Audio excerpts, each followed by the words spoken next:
Ecclésiaste. Chapitre 12.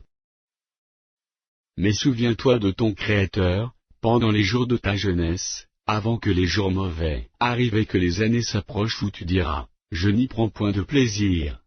Avant que s'obscurcissent le soleil et la lumière, la lune et les étoiles, et que les nuages reviennent après la pluie, temps où les gardiens de la maison tremblent, où les hommes forts se courbent, où celles qui moulent s'arrêtent parce qu'elles sont diminuées, où ceux qui regardent par les fenêtres sont obscurcis, où les deux battants de la porte se ferment, sur la rue qu'on s'abaisse le bruit de la meule, où l'on se lève au chant de l'oiseau, où s'affaiblissent toutes les filles du champ, où l'on redoute ce qui est élevé, où l'on a des terreurs en chemin, où l'amandier fleurit, où la sauterelle devient pesante, et où la capre n'a plus d'effet, car l'homme s'en va vers sa demeure éternelle, et les pleureurs parcourent les rues.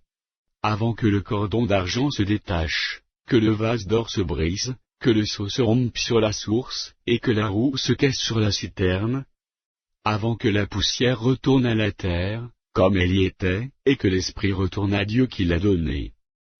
Vanité des vanités, dit l'Ecclésiaste, tout est vanité.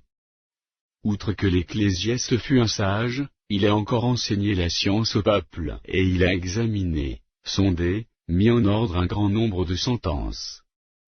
L'Ecclésiaste s'est efforcé de trouver des paroles agréables, et ce qui a été écrit avec droiture, ce sont des paroles de vérité. Les paroles des sages sont comme des aiguillons, et, rassemblées en un recueil, elles sont comme des clous plantés, donnés par un seul maître.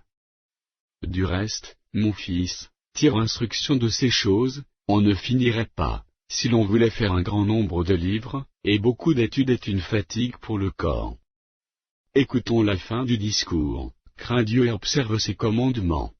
C'est là ce que doit faire tout homme. Car Dieu amènera toute œuvre en jugement, au sujet de tout ce qui est caché, soit bien, soit mal.